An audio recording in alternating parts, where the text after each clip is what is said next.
First of all, my condolences to the family. I'll announce our sergeant here in a bit.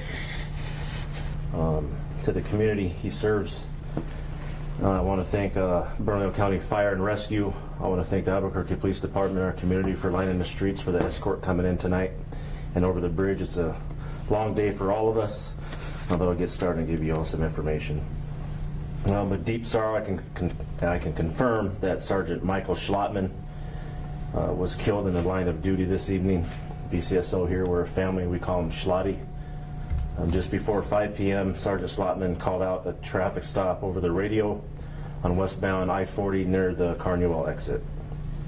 While he was outside of his vehicle, the semi-truck struck the rear of his department-issued vehicle, and he was pinned. He died as a result of his injuries. It's horrific, tragic, and our entire agency, along with his family, we're all grieving at this point. Some of the history that Schlotty had: he was hired April 16th of 2012. I remember him as a cadet and a rookie.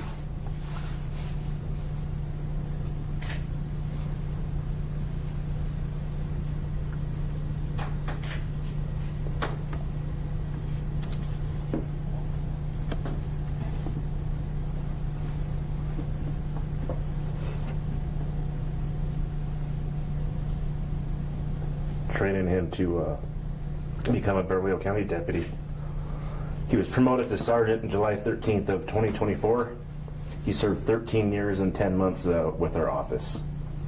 Assignments included special investigations, auto theft, and a task force with the United States Marshal Service and the Drug Enforcement Administration.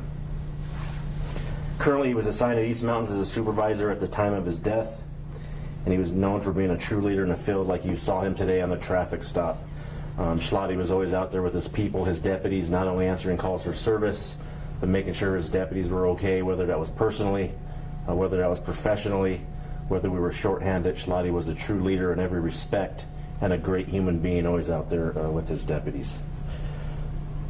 He found the work tremendous. I just talked to him at the gas station actually last week. And just the kind of person he was always wondering what was going on with the agency and what he can do better and how to help the deputies and help us become a better agency. But first, the condolences to all his family. They're all flying in now, and we gave them the news. But from there, I will take any other questions. A little emotional right now, so I'm not always as clear as I am. But please, with any questions I can answer. First, I'm very sorry for his loss. I was wondering, I spoke to a witness who said she believes she saw witnessed the crash right before it happened. And minutes before the crash did happen, she says that the same semi-truck nearly ran her off the road. I was just wondering if there's any knowledge of that, or any knowledge of what the semi-truck, what that driver was responsible for. Yeah, so it's early in the investigation. Of course, our traffic unit is out there along with Rio Rancho and the New Mexico State Police. Once we have all the facts in line and get testimonies, I do know that there was a couple people injured. I don't know exactly how many people are injured and how many people are at UNMH being treated. I believe that the truck driver was treated at UNMH, and I believe he was released. But as far as testimony and any other facts and to the accident that occurred with Sergeant Schlottman, we're still piecing it together. They're still out there doing all the formulas and stuff that we do with traffic reconstruction when any type of fatality, that just not when it's a law enforcement officer, but anybody in our community, to make sure we get all the facts step by step and make sure that we know exactly what happened from the traffic stop and all the way when the semi-truck, Sergeant Schlottman and his vehicle and other vehicles came to rest. So that'll be going on the rest of the night. We still have the interstate blocked for those investigations, and hopefully as time allows and we get some more of those facts, I'll be able to give more to you instead of just assuming what we have. Do we know what happened to the vehicle that was stopped, the driver of that vehicle? I would tell you, for their privacy and due to the investigation, we do know they were stopped. I don't know exactly why. We're still getting that. We still have to go over dash cam, body cam. I do know that they were distraught at the scene in light of what had happened, so we're giving them the respect and privacy also to cope with what happened. Look, we have a lot of people involved here, just not our sergeant. This is going to affect the community, the East Mountain community in particular. They're very closely knit. Of course, our agency, we just want to make sure, since this is so fresh and raw, that we're giving everything time, so I don't say something out of jest or don't have the facts and I have to backtrack later.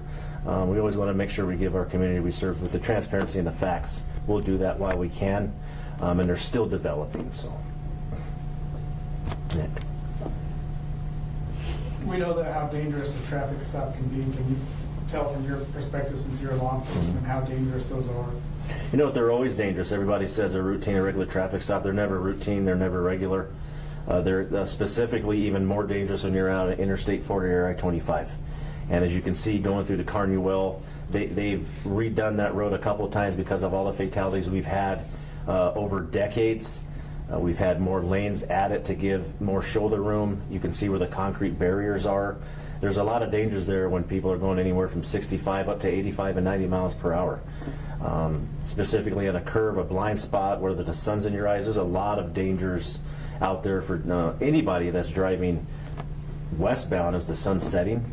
And we'll look into that also. And also eastbound, if you're not paying attention to the far right lanes, lane 2 and 3. We've been doing fatalities out there for a very long time, and unfortunately I remember when I was new here in the agency, an Albuquerque Police Department officer was killed running into the back of a truck. So there's a lot of things to navigate. That's why it's a safety corridor. That's why we tell people to go to speed limit there. Just not during inclement weather, but any regular weather, there's a lot of things that happen there and that can go wrong. Go ahead, Mark. Sheriff, you alluded to it a little bit. You said yourself, your agency, New Mexico State Police, and Rio Rancho was investigating. Who's the actual lead on the investigation? The actual lead, as far as I know, is the Rio Rancho Police Department. And we'll make sure we treat it just like an MATF with the deputy-involved shooting. We know it's one of our own, but we want to make sure that we dot our I's and cross our T's and we don't miss anything. And then also with emotions, and then just for transparency for the investigation itself, we don't want to show any bias. We want to make sure that we have all the facts in order from whatever happened to each driver, what happened to each incident, reconstructing the scene, everything that we can do to make sure that we get to the bottom line and actually what happened. And with that, we also have other agencies to look at the body cam, the dash cam. If anybody else out there that witnessed the accident or has any video from their own dash cam in their personal vehicles, please call us so we can make sure that we turn it over so we can investigate thoroughly. Did he die at the scene? Was he transported to the hospital? Yes, he did die at the scene. CPR was in progress when deputies were arriving, to no avail. They tried, and his colleagues and the deputies that he supervises tried to save his life, but it was not successful. Sheriff, you mentioned how the investigation will unfold into the night, but what are some of the next steps we can expect to see just in the coming days or maybe tomorrow? In the coming days, a lot of stuff goes on here just in the next 24 hours. I won't even say 48 hours. But as far as opening up the interstate and making sure all the debris is off the roadway first, we want to make sure that our East Mountain community, anybody traveling through that area where the incident took place, that debris is out of the roadway. But look, we have a bunch of Sergeant Schlottman's family coming in from all over the nation. I know he has other family in law enforcement from the LAPD to New Jersey. We want to make sure that we are addressing their needs. Like I said, we are a very close-knit family here at BCSO. We want to make sure that they are taken care of, and as we develop for funeral arrangements later to get out to the public. But in reference to other facts coming in, I know that other people from doing investigations for years, they're going to call in the morning and tomorrow and give us other facts and circumstances. We want to make sure that we look at everything that we can. And as far as that, just arrangements, and the big thing is all our deputies and all our civilian staff and the grieving that goes on. It's been a rough 2 weeks. I don't want to make us the victims at all. We know that we have to serve our community, but we'll always do it with professionalism. But everybody needs a little time as we go forward. And I will tell you, this is a dangerous time also for deputies. When you're grieving, I don't want my deputies or any law enforcement out there, please do not become complacent at all. We still have a job to do, and we'll move forward and do the job to our best of our ability while we navigate through this tragic loss. Sheriff, do you want to mention the Good Samaritan tow truck driver? Yeah, I don't even have all the facts on that, Jamie, honestly, but there was a Good Samaritan tow truck driver. I don't know the name. Thank you. And anybody else who stopped. I know that there was somebody else. I think they were interviewing on some news channel. People who stopped, cared, called, made sure to see if our other deputies were okay, see if they can even render aid at the scene. That shows you the community we have. We speak so many negative things in the community about crime and other stuff. It shows you how close Albuquerque and East Mountain community actually is, and people forget that. They become anesthetized to the violence, but you can't become anesthetized to humanity and how people treat everybody. Look, in East Mountain, our deputies every day, they bring food to our substation, they talk. It's slower up in the East Mountain. We're able to talk more without so many calls for service, but it's also very dangerous, as we saw today with the traffic, and we want to ensure and remind people, please watch your speeds, whether it's on South 14, North 14, the I-40 corridor. When you see an accident, please, I saw it twice tonight, pay attention to who's in front of you. I saw 2 people almost hit the guardrail. So please, any accident around the metro area or in an unincorporated area, please watch what you're doing so no one else gets hurt. Yeah, Sheriff, can you tell us what kind of legacy the sergeant has left? I know it was short, but you know. You know what? Schlotty's a character. The legacy he has, he's a smart butt, I'll tell you that. I can't say the other word. He's very open, he's funny, he supports anything he's done. I laid out the DEA, United States Marshals Task Force, when he was in the field. Even when he was in the academy, he just always had a heart of gold. And he had fun doing his job and did it to the best of ability, no matter, like all of us have some type of adversity every day. But he made sure he did it with professionalism all the time. And just seeing how he treated his deputies when I promoted him, I pulled him in my office. Very direct with the people that I promote on what we expect here as an agency to always support our people. And the last word he said when he walked out of my office before I promoted him is not just letting me down, but anybody that ever doubted him, he was going to prove him wrong. That's how he was. He was always driven at anything and any goals that he had, and he always succeeded ever since 2012, since the academy. Like I said, I remembered him as a cadet, and he did well there also. I was on him there, and I'm very hard on our deputies, whether I'm here as a sheriff or an instructor, but we always train for unfortunate days that come here like this. So not only are we grieving, you will see, which I'm already proud of because I saw it tonight at OMI, the resiliency that our agency has and with the deputies and the drive that they will have, and they will make sure and ensure that they continue to do the job, not to the best of their ability, but what Schlottman and Schlotty expects. It's always known in law enforcement. That was his last call tonight. We'll take it from here, and that's always been the tradition in law enforcement around the nation. We have no other choice. That's what we signed up for. That's what we'll continue to do. Sheriff, when was the last time something like this happened to BCSO? The last time a deputy or sergeant was killed in the line of duty?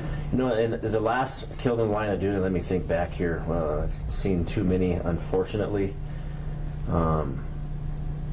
It was the helicopter crash when we lost 4. That's still very fresh in our minds. Goes back to Deputy Dean Miera, Deputy Jimmy McGrain, Angelique Garcia.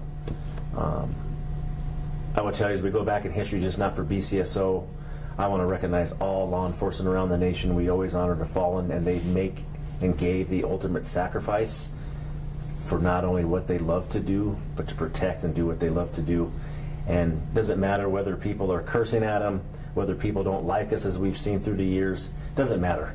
Everybody who puts on this badge, they know that there's a mission to carry through, and they'll always do it to the best of their ability, no matter what the ridicule or the criticism is.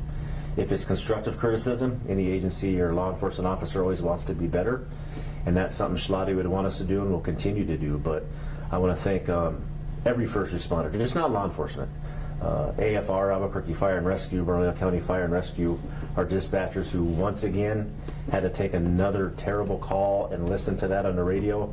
And I will tell you, I'm going to give him credit also. We went and checked on him after with our dispatcher, and once again decided, I will stay on this radio and make sure that we are done and complete with this call. That's what BCSO offers, and all the personnel that works for the county that you all live in, and that's what we'll continue to do. You mentioned that, you saw or you know about another accident years ago, and how hard it is to drive through that area. Is there any possibility to change the way traffic stops are done in that area, or is it too hard to change that? You know, no traffic stops routine. You have to expect anything. You don't know where someone's going to stop. We have tactics that we teach. You can tell them to move up in the East Mountain on any interstate. It's even more difficult to dictate where a traffic stop is when you have a cement barrier to the left or right side of you. There's not a lot of places to move. What I will tell you for the safety is there was a law passed, and it's out of courtesy also for this. If someone's just on the side of the road changing a tire, if you see someone on the shoulder, pull to the left. If you see someone on the shoulder on the left, pull to the right. Give them that room, because a lot of people, what they don't see is when the vehicle hits a piece of debris, that can fly in and it has maximum velocity, and we've seen it down in the South Valley and on Interstate 25 to where it hurts or kills someone. We've had plenty of accidents there. As far as road designs, they've done that once or twice. You can see the safety corridors just here by Presbyterian Hospital on Interstate 25. Just slow down a little bit for us, and for the love of God, pay attention to what the heck you're doing.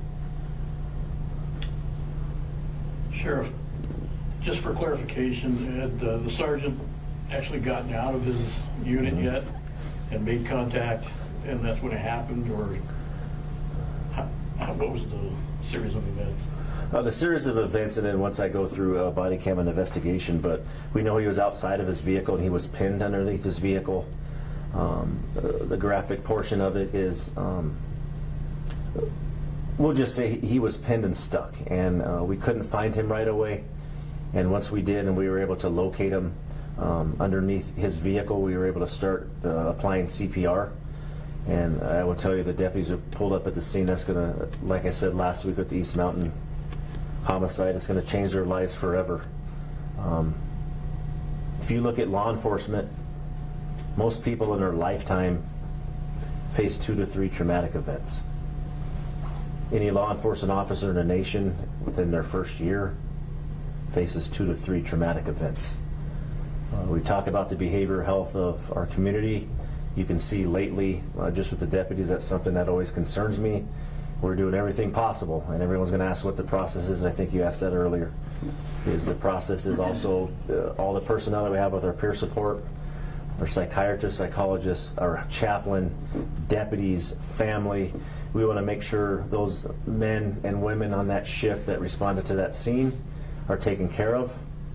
The investigators are taken care of, because this won't leave us, and we'll never forget Schlottman. But we have a lot of grieving to do and a lot of an investigation to move forward with. That's when we'll be able to answer your questions way more specifically as far as what the process and the steps would occur to Sergeant Schlottman's death. Do we know if the semi-truck driver is facing any charges right now? No, we don't know yet. I'll find out probably from our traffic unit here, probably here in the next couple of hours, and then we'll move forward if charges are appropriate. Like I said, even though we've been out there for a very long time, it's still very early in the investigation.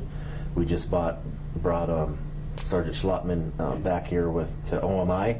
So further interviews and looking over all the evidence to make sure that we're appropriate in charges, and then we'll go from there. Cool, thank you.